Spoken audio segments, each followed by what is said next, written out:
kuumiza kichwa.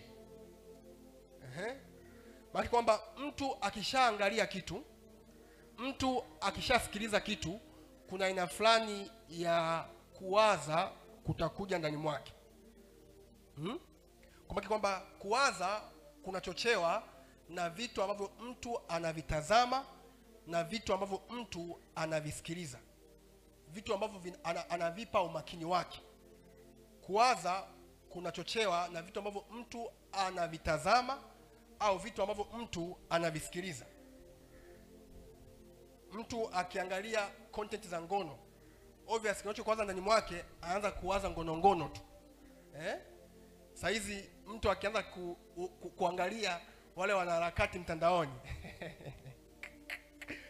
kwa hiyo anajikuta naye pia anawazawaza vile tu yani, anawazawaza vile bwana kwa hiyo hata mawazo machafu ambayo mtu anakuwa nayo ni kwa sababu ya aina vitu ambavyo anavitazama au vitu ambavyo anavisikiliza.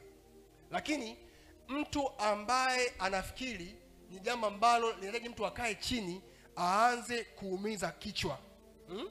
Unaangalia hali yako ya kiroho, unasema kwamba wewe ni mtumishi wa Mungu mkubwa, alafu ukiangalia leo hii nzima hadi jioni hii haujasoma kitabu chochote, haujaangalia video yoyote, haujasikiliza audio yoyote, alafu bado unajidai kwamba wewe ni mtumishi wa Mungu mkubwa na Mungu atakutumia kwa viwango vya kimataifa kama akina Bishop Dickson Kabigumila.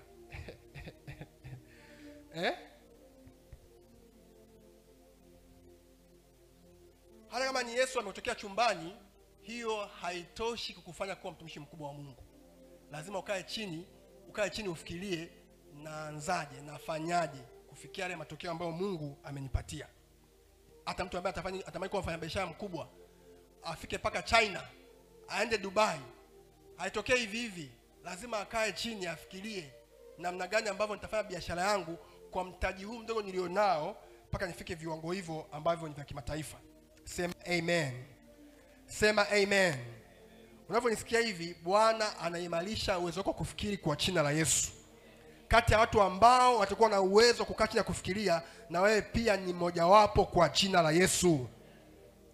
Jambo la pili, kila mwanadamu anawaza, ila